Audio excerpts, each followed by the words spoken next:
Hello and welcome to Bridgewood Online. I'm Pastor Sean, and thank you so much for joining with us today. Well, last week felt like summer, and this week it's right back to winter, and so thus is Michigan weather.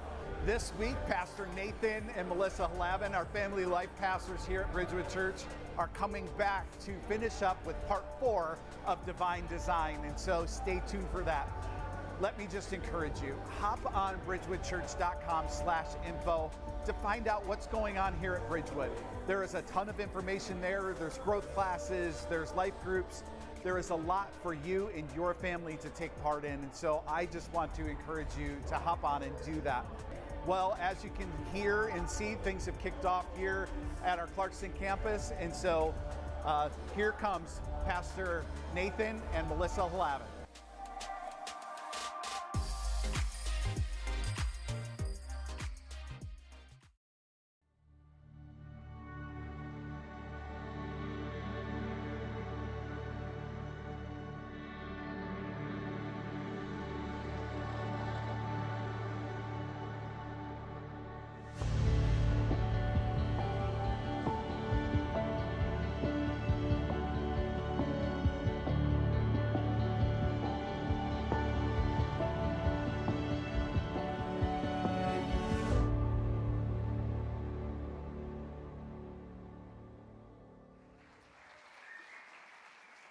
Morning, Bridgewood.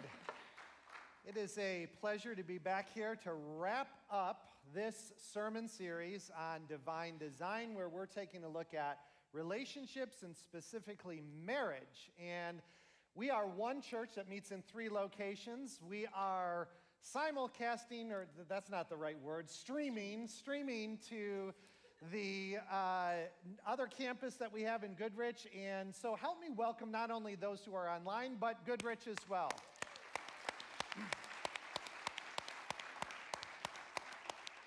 So it's a special day for us because, as I mentioned last week, today is literally our 23-year anniversary on marriage. Yeah. We talked about our song.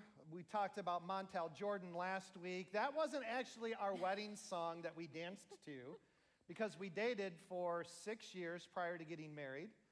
And by the time we got married, Melissa chose a different song. Her song was At Last. And so literally that was our song we danced to because I took a little bit of time to get there, but we got there. And so it's a pleasure to be with you back here at the campus here, talking about our divine design, the way God's vision was for our relationships and our marriage.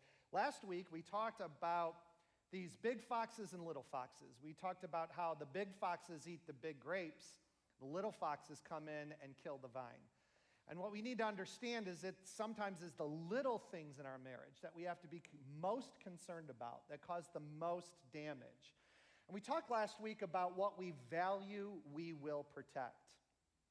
This week, we're going to shift our focus to what we value, we will prioritize.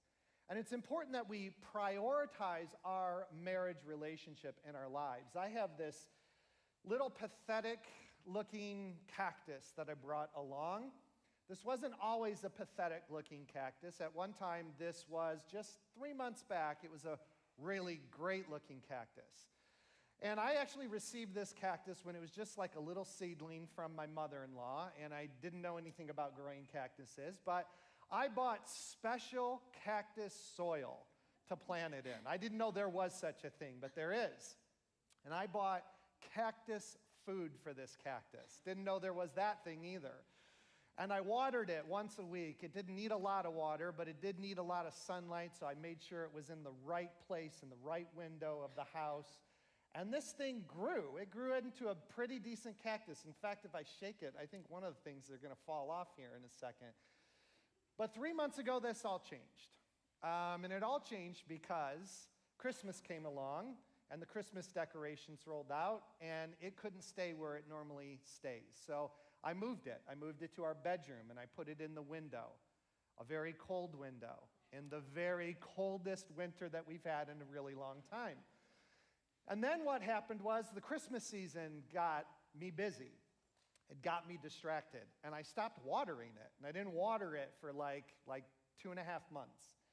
My secret mission in bringing it to here is hopefully there's a cactus whisperer in the crowd that can tell me how to bring this thing back to life. But I have tried, and despite me trying, you can see it's dying more and more all the time. And actually, this is a lot like our marriages, isn't it? It starts out with a lot of care and feeding, a lot of attention. And over the course of time, though, what happens in our lives? We get distracted, and we get busy, and we take our eyes off of it, and we don't see it every day like we should. And as a result of that, suddenly we wake up one day and we realized we have a problem. This thing is not doing well. And so many of you can probably relate to that. We had been talking about the theme of gardens. If you've ever tried to grow a garden, maybe the spring looks a lot different than the end of summer. You start out watering it and caring, feeding it, and then by the end of summer, you're watering it less and you're not taking care of it and not pulling the weeds, and things look very, very different. The truth is the same with our marriage. We've got to learn how to prioritize it and how to see it and keep it at the forefront of our thinking. So we're going to talk about how we prioritize our marriage relationship today.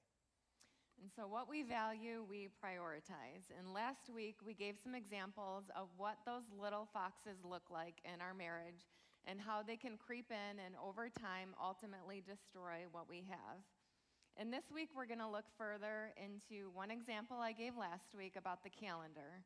If you remember, we talked about how easy it is for the calendar to run our lives, and soon enough, we put our relationship on the back burner because of how committed we are to other things. And oftentimes, our margin problems masquerade as marriage problems. And in reality, our lack of emotional connection with one another is the result of being overbooked, overcommitted, and eventually we just feel overwhelmed. And so you might be here today and you can remember a place that you've been with your spouse that hasn't felt this way all the time. And so, unlike Nathan's plant here, it's not too late, and we're going to look at some things that you'll be able to make new decisions going forward that can change that for you. The truth is, intimacy isn't built with leftover time, it's built with prioritized time. So let me ask you to think about a conversation that you've had recently with your spouse that wasn't rushed. You weren't in the constraint of time. It was kind of open-ended, and you can discuss a more serious thing without feeling like you were in a hurry, okay? Now think of another conversation that you've had that it's the opposite. You're in a hurry, and you've got to squeeze in this deep discussion in between, maybe cleaning up dinner and getting somebody to practice, and you only have a certain amount of time. Now, which conversation did you end feeling more connected? Which conversation did you feel heard and understood? The truth is, emotional intimacy cannot be grown in constant hurry. And actually, hurry is the enemy of connection. Ephesians 4:2 says, "Be completely humble and gentle, be patient, bearing with one another in love." And James 1:19 says, "My dear brothers and sisters, take note of this. Everyone should be quick to listen, slow to speak, and slow to anger." Now, we all know that exhaustion tends to shorten tempers. Stress magnifies things that wouldn't be so annoying normally. And when you're overwhelmed, your grace for people runs really thin. Our intimacy needs energy. And our energy requires rest, and rest requires margin. And so if you don't have margin, remember we talked about in that series in the fall, if you don't have margin, not only do you not have the time to devote to intimacy with your spouse, you also don't have the energy to devote to it as well. God's design for marriage is for it to become better and better year after year. He didn't design marriage for just a few good years. And if you think about it, what a bummer it would be if the peak of our marriage was the excitement of the wedding or the ultimate honeymoon. No, God's design was that over time it would become better and better. I think of my Aunt Linda and how she used to have this cast iron skillet that she used to cook with. And everything she cooked in it turned out amazing. The food tasted good. My boys, Nathan, every time she would cook something for them, they just raved about her cooking and this pan. It all boiled down to this pan that she had. It was legendary. People, it's like a person in the family. This thing, Yeah. this pan is special, I'm Yes. telling you. And come to find out, it was actually even older than I am. But it got me thinking about how this cast iron skillet was a lot like our marriages. Because marriage over time can become more durable, just like that pan. And I actually called my cousin and I was like, how old is this pan actually? And it turns out that it had been passed down for over 3 generations. And so we can see that, like a cast iron skillet, over time it became more durable, and not only more durable, but more seasoned. Everything in it tasted great. And it also was super easy to, like, everything slid off super easy. And I loved just running it under water real quick and getting it clean because everything came off easy. And the bad stuff just stuck less. And so sometimes the reason our marriage doesn't get better and better is because our margin problems get bigger and bigger. And it's so easy to let go of the most important relationship that we have on earth because we don't have the time or energy for it. And we all can think of the jobs that we have, the kids we have, responsibilities, finances, sports. I'm sure all the list is going down your head right now of all the things that over time kind of steal away our time and energy, and instead of devoting it to one another, we're spread thin everywhere else. And for us as women, I think this comes in the form of sometimes being a mom and how our kids can require so much of us that at the end of the day, all we can think about is the responsibilities that we have towards them day in and day out. And we can start to experience a shift in loyalty that went once from our husband that is only there for our kids. And I think of when they are young, it's really easy to get caught up in how much they need you, because the truth is they need you. They need you for a lot of things, right? And so we get caught up in all of that. And then when they're older, we think it'll get better. But actually, we just get like bogged down with thinking, oh my goodness, like the panic sets in. You're losing time and time's running out and you have to make the most of everything. And so not only when they were little, they needed you physically, but when they're older, they need you a lot more in the emotional space. And so compared to all of that, our husband seems a lot less urgent, right? He kind of seems like he can fend for himself and stay over there, while right now we have to figure this out and get the most of this. And as a woman, I know God's purpose is for us to care for our children, but we have to realize it's only part of our purpose. The other part of our purpose is to be a helpmate to our spouse. Our kids cannot be more important than this relationship. And if you really want to teach your kids how to love and what marriage looks like, then it's super important to invest the time it takes into your marriage. Also, we can't fulfill our purpose to our kids if we neglect our purpose towards our spouse. So I think of how easy it is when our kids become the sole focus of our world, right? And sometimes that feels really good. It feels like that's the right thing to do. We've arrived at being a good mom because everything revolves around them. But actually, we need to understand that this is not only bad for our marriage, but also bad for our kids. When your kids think that your whole world revolves around them, they tend to think that they're the whole world to everybody, and that doesn't turn out well. The truth is, our kids feel more secure when this relationship is secure. And so I'll say it again, the best way to love your kids is to invest into your marriage. So what can we do about it? I've thought of a couple practical advice that we can pass along here to take For you, the first one is protecting one space a week for connection. And I remember when our kids were really little, we have 5 of them, and when they were all young, someone would give us that advice about dating once a week, and I would just get totally overwhelmed, like that was too much. And so for us, we boiled it down. We made it super simple. And Saturday mornings is when we would connect with a cup of coffee. Nobody had to get dressed. Nobody had to get a babysitter. Nobody had to do all the things that felt overwhelming. But we did have that time, and our kids were able to see that too. Number 2, setting boundaries with your kids and work and technology. Something like putting your phone away while you're together helps a lot. I know sometimes we're so used to having it there, and maybe somebody needs us, and we get consumed and distracted, but it's a good habit to get that away from you while you're trying to connect. Also, putting your kids to bed at a reasonable time. I always say this, we always say that. Enjoy it when they're young, because you can do that. When they're older, it gets a little trickier. But if you can do that, take advantage of that time together. Number 3, learn how to say no to activities. I know that, kids they love to say yes to everything, be involved in everything, but it's actually really important for us to model how it looks like to even say no to something that is good to protect that time. And then the 4th and last one is rest together.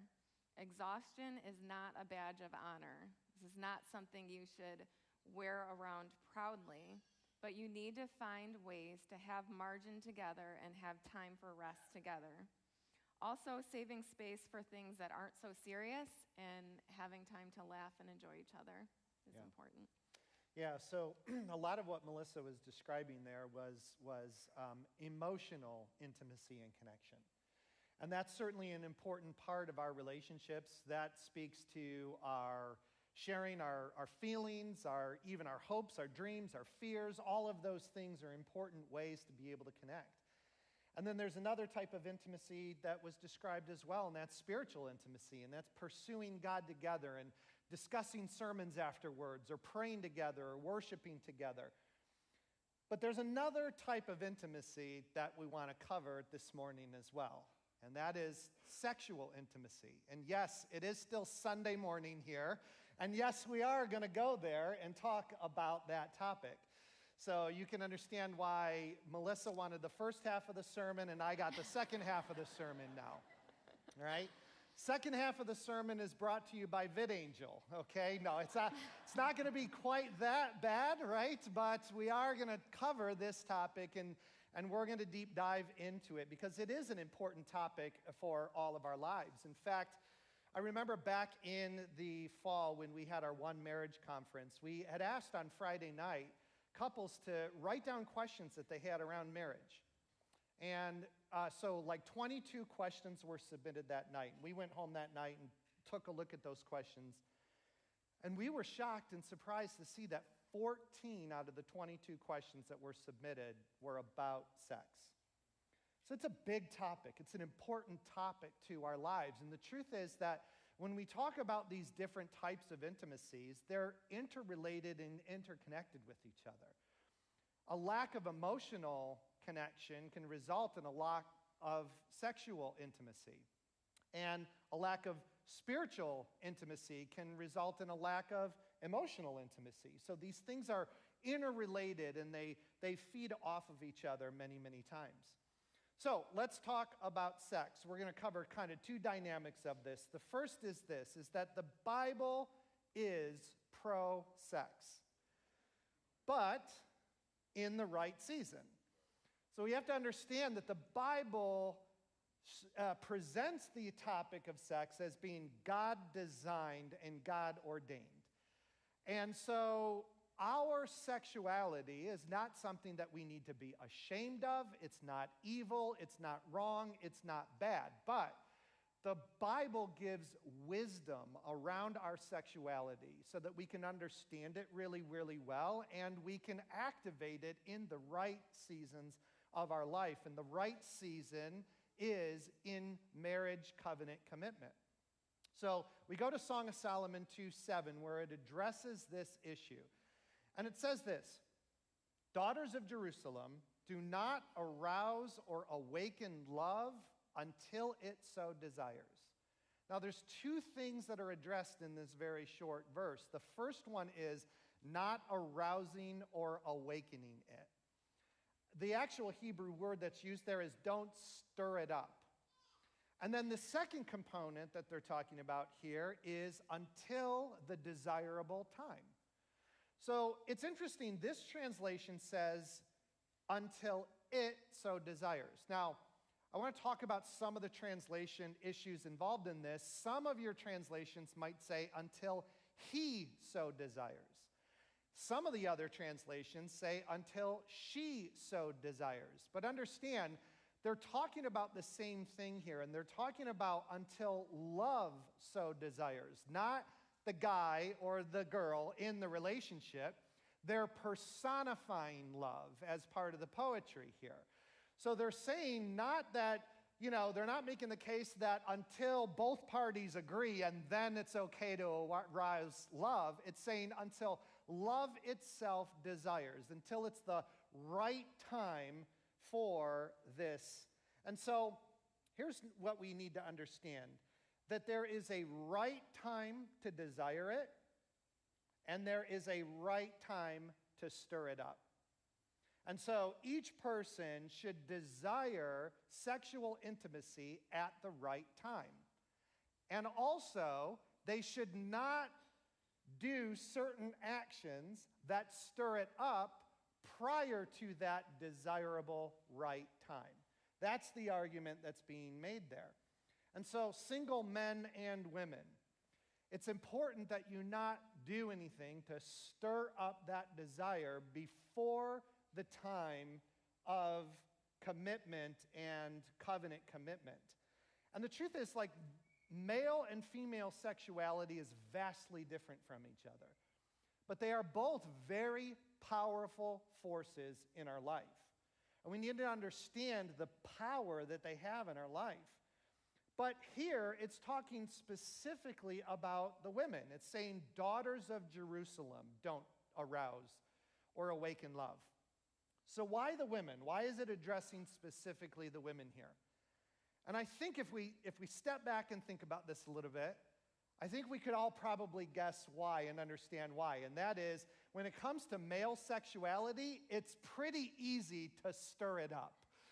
It's pretty easy to hit that button and get it going, right? So they're talking specifically about the daughters of Jerusalem here and the women, and they're saying, listen, it's important to your life not to stir it up easy. And listen, it's an easy button for women to be able to present themselves as desirable or worth pursuing because of their sexuality.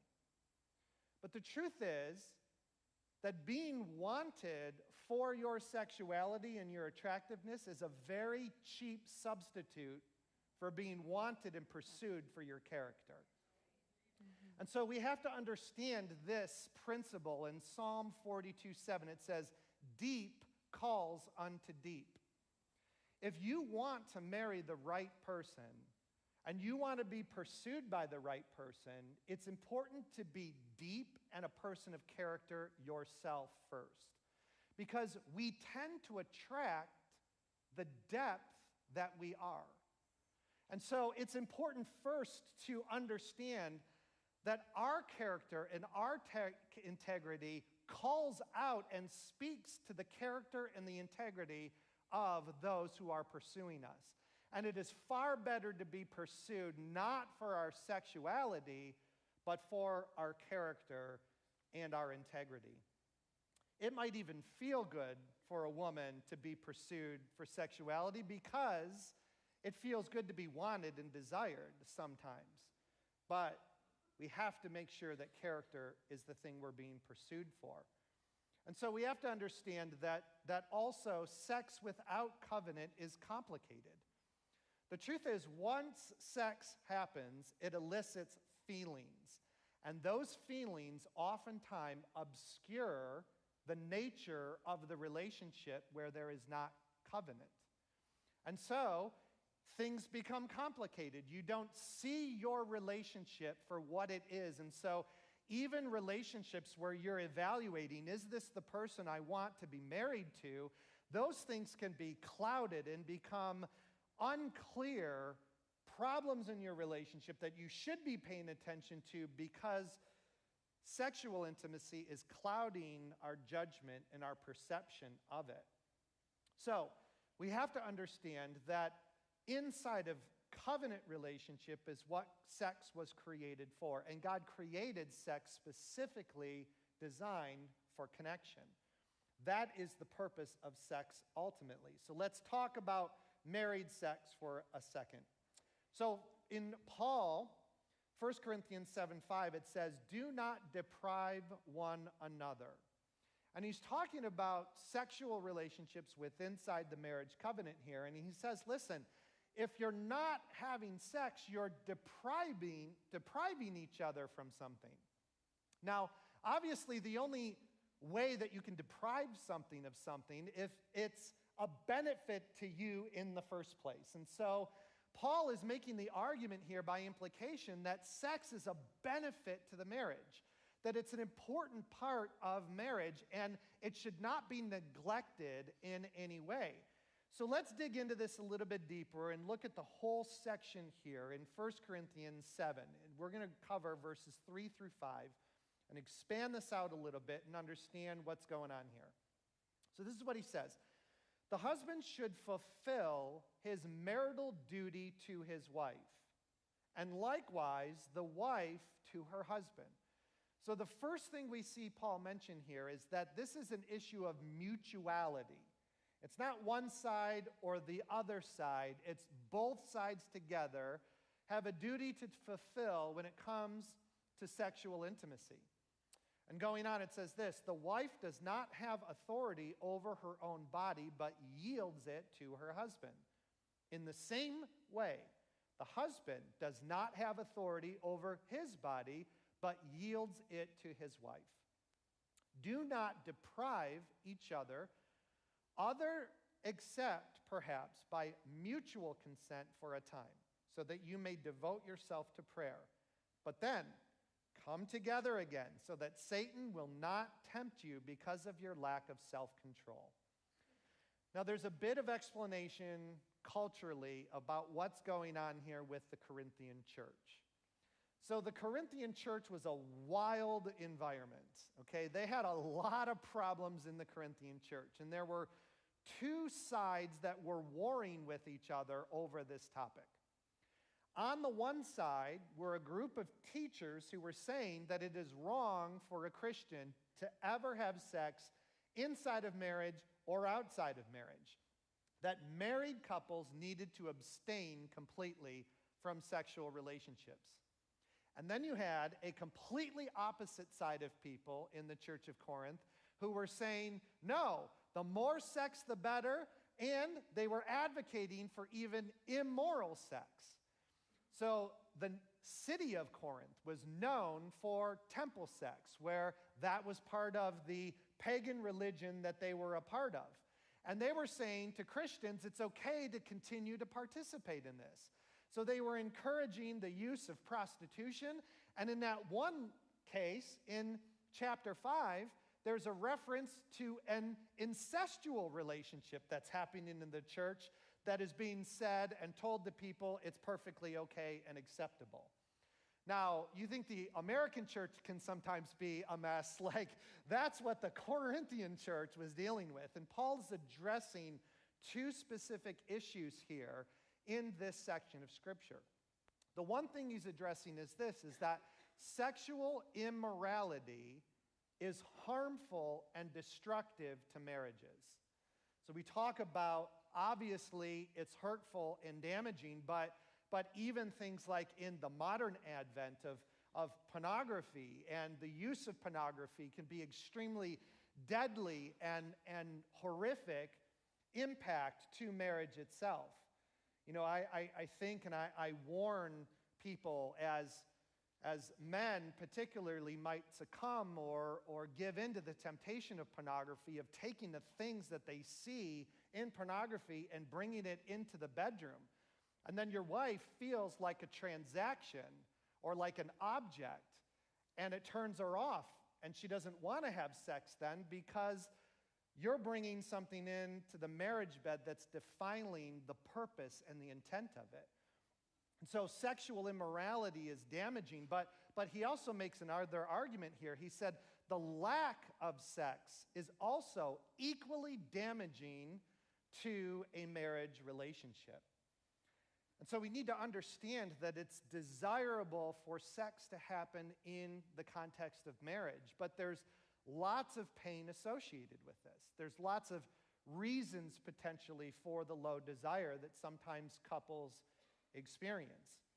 Sometimes they can be physical problems that exist inside the marriage. Sometimes there are physical conditions that prevent you from being able to have sex.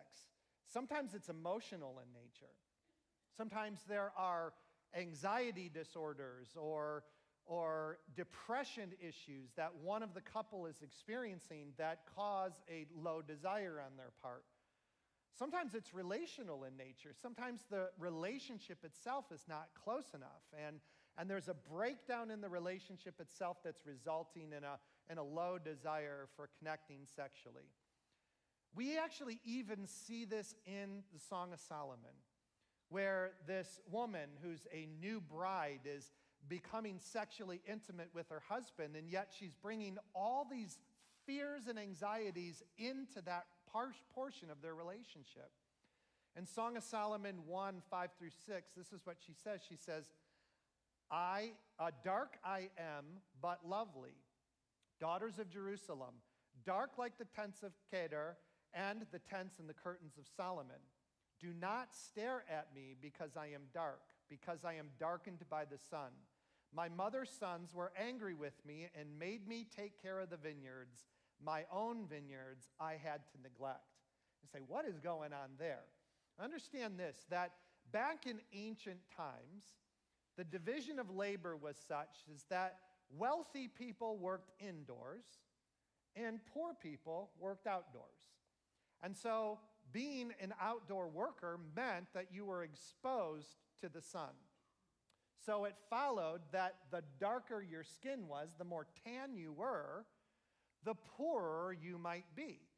So this isn't talking about her natural shade of skin color. They're talking about what happens when you're out in the sun. You're becoming darker and darker. And so here she's this new bride, and they've been intimate right at the beginning of Song of Solomon in chapter 1.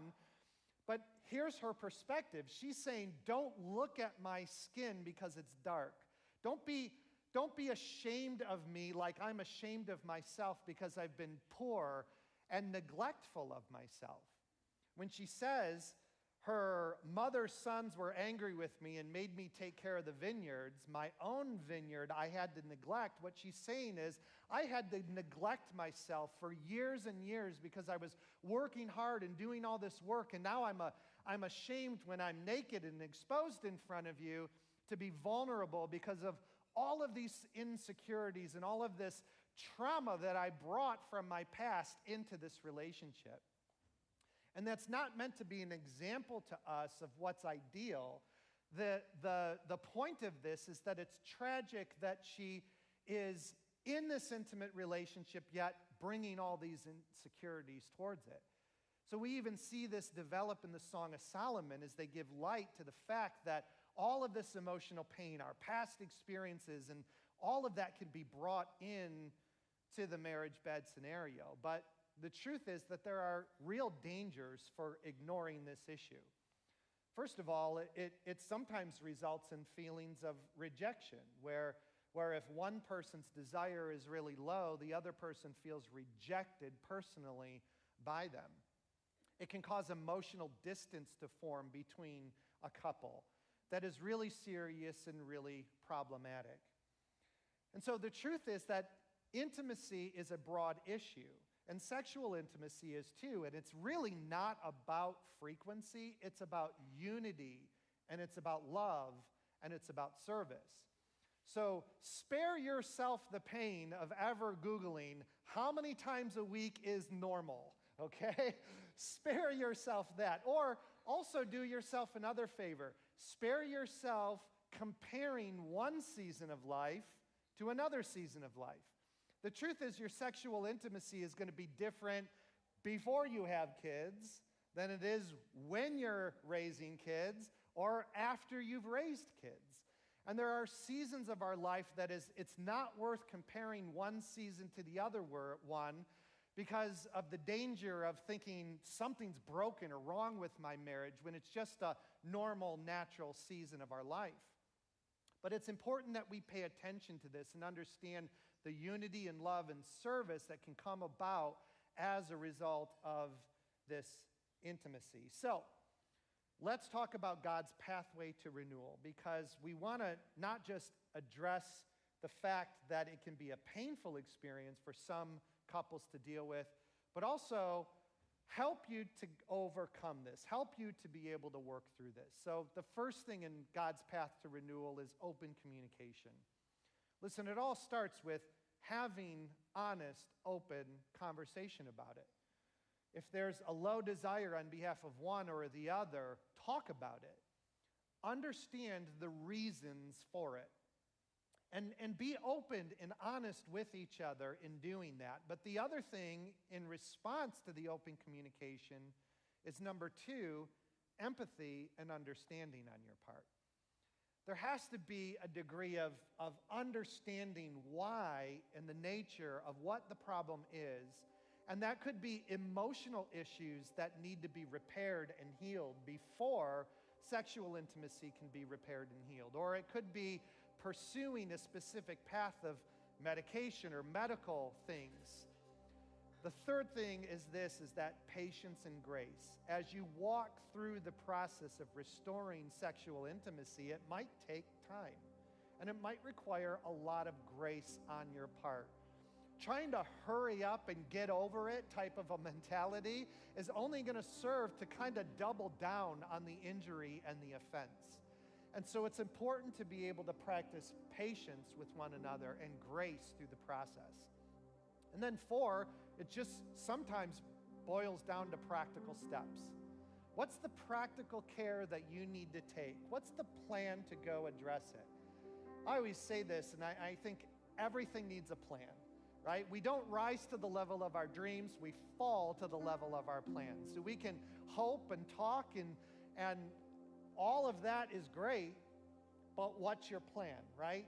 Develop a plan together to go do the practical care necessary, and maybe that's therapy, or maybe that's just sitting down and talking about it on a regular basis or pursuing a medical path, but take practical care of this scenario. And also, 5th is broadening the definition of intimacy itself. It's not about purely sex. It's about the whole picture of intimacy in your marriage. And the truth is, there might be lifestyle changes that you have to make in order to heal the various aspects of intimacy in your marriage, whether that's emotional or spiritual or sexual. Broadening that definition of intimacy and understanding what the North Star is that you're going towards. That connection and intimacy is the ultimate goal that you're pursuing here. And so as we wrap up this topic and we wrap up this sermon series, the truth is we believe strongly that good love is worth pursuing. That good love is worth the best of who you are. It's worth giving to it the best of your emotional life, the best of your time, the very best of your physical presence as well. It is worth pursuing every time. And so we care deeply about the marriages at Bridgewood. It's not just a nice statement to make, but there are things that we're doing to help build marriages in the family ministry. The family ministry is broken down by 2 halves. One half is focused on parenting, and the other half is focused on marriages. And so We've created some opportunities for marriages to heal in the context of life groups that we've launched. And we've done a couple classes that are helpful for marriages to understand how to heal and how to be strong. Well, we're excited to be able to be right on the edge of being able to roll out a marriage mentor program to the church. And this is going to launch in about the May timeframe. We're going to be training marriage mentors in March, and we're going to be training them again in April. And this marriage mentor program is designed for you to have someone to talk to who have walked through the various seasons of life and experienced stuff. And it's funny, as I look back at 23 years, like when we got married, we felt pretty well prepared for it. I think we thought we knew everything about marriage when we first got married. And then we lived a little bit in marriage and realized we knew absolutely nothing about marriage. And so now we're pretty much at the point where all we know now is that we didn't know everything to begin with. and so we're walking through this journey ourselves still, and it's a good thing, but having walked through some stuff, we have scenarios that are common to stuff that you've walked through, and we can help you with those things. And these marriage mentors will be coaches that can coach you along difficult paths or problems that you're experiencing. But in addition to that, we're also going to be leveraging a third-party survey to help understand and identify all of the red flags or the difficult sticking points in your marriage. We actually used this assessment ourselves. We took it ourselves first. And in 20 minutes, we were able to fill out this quick survey. And then we were thinking, what is a 20-minute survey going to tell us about ourselves? And then we got a 15-page report back that absolutely nailed us completely. I mean, it was like, this is a stunningly accurate analysis of who we are and potential red flags that we continually have to fight through and battle past. And so this assessment that we're going to use as the basis for our marriage coaching will be available to you and the marriage coach that you're working with to be able to work with you and identify specific problems and then coach you through those things and give you tools to be able to help you in your marriage itself. So we're excited to be able to roll this out in the May timeframe, and we appreciate all of those who have come forward and volunteered and said, hey, I don't know everything about marriage, but I've been through some stuff, and I have a heart for people to grow closer together and stronger together. So as we wrap up here, I'd like you guys to stand. We're going to pray for marriages, and if you are married here and your spouse is close to you, I'd like you just to reach down and take their hand. I think there's something important about just that connection, that connection that we feel sometimes, to just have a physical touch, to stand together to say, you know what, this isn't us being apart, right? This is us together, so that when we pray for this thing, we're praying for us. We're fighting for us here. So let's pray through for our marriages as we wrap up here. Lord, we just acknowledge right now that, our marriages, you've provided such a good vision for the way our marriages should be. But you're just not a God of vision. You're a God of reality. Like, you get how flawed we are, and you see our relationship, and you see two flawed people who've got a flawed relationship. And you don't give up on that because they don't meet your vision. No, you insert yourself into that scenario to make it better than what it is today. That's the way you do. You are the God of the comeback. You're the God who brings stuff back to life. You rose from the dead, and that was important for us all because it showed us that you conquered sin. But you did it also as a symbol of your work moving forward, that you bring dead things to life. That's your specialty. That's how you're different. You want the best for us, and so you're willing to meet us exactly where we are, flaws and all. And in fact, the more flawed, the stronger you get to be. The more dynamic you get to be in our relationship, Lord. So we just invite you into our vulnerability and our space that for some of us have gone ignored for a really long time, and we don't want to look at that space, and we don't want to dig it up, and we don't want to dig into it because it's uncomfortable, and there's a lot of pain there. But we just lower all of that, all of those guards right now, Lord, and we just invite you into the vulnerability of that space, and we ask you to show up and to teach us and to mold us and to develop us closer to your vision. We might not ever be perfect or get there, Lord. I get that, and you get that too. But Lord, we could be closer to it. And as a result of that relationship that you designed to be so important, Lord, gets our very best of who we are, and it gets the very best of who you are.